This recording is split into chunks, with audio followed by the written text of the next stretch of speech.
Saint Nicholas of மைரா ரோமை பேரரசோட பட்டாரா துறைமுக நகர்ல 3ஆம் நூற்றாண்டுல பிறந்திருக்காரு நிக்கோலஸ். இன்னைக்கு சாண்டா கிளாஸ் மற்றும் கிறிஸ்மஸ் தாத்தான்னு கொண்டாடப்படுறவர் தான் இந்த நிக்கோலஸ். நிக்கோலஸ் மைரா சிட்டியோட பிஷப்பா இருந்திருக்காரு.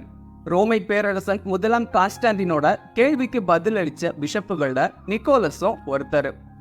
பைத்தீன நகரான நிசையாவுல நடந்த முதல் ஆயர்கள் பொதுக்கூட்டத்துல கலந்துகிட்ட 151 ஆயர்கள்ல நிக்கோலஸும் ஒருத்தர். அந்த பொதுக்கூட்டத்துல ஆரியனிசத்தை கடுமையா எதிர்த்திருக்காரு. கிறிஸ்தவ மரபுகளுக்கு பாதுகாவலரா இருந்திருக்காரு. கிறிஸ்தவ நம்பிக்கை சின்னமான நிசின் கிரீட்ல கையெழுத்திட்ட ஆயர்கள்ல நிக்கோலஸும் ஒருத்தர். நிக்கோலஸ் ரகசியமா பரிசுகளை வழங்குறத வாடிக்கையா வச்சிருந்திருக்காரு. அதனாலதான் நிக்கோலஸ் இன்னைக்கு சாண்டா கிளாஸா கொண்டாடப்படுறாரு. சரித்திர ஆளுமையோட தாக்கத்தினால உருவான பாத்திரம் ஜெர்மனில சாண்டா கிளாஸாவும் நெதர்லாந்து மற்றும் பிளாண்டர்ஸ்ல சிண்டர் கிளாஸ்னும் அழைக்கப்பட்டது. அந்த பாத்திரம் தான் இன்னைக்கு சாண்டா கிளாஸ்னு அழைக்கப்படுது. சிண்டர் கிளாஸ் நெதர்லாந்து மற்றும் பிளாண்டர்ஸ்ல மிகப்பெரிய விழாவா கொண்டாடப்பட்டு வருது. இந்த விழால புனித நிக்கோலஸ் நினைவு கூறப்படுறாரு. டிசம்பர் 6 செயின்ட் நிக்கோலஸ் ஆஃப் மைராவோட ஃபீஸ்ட் டே.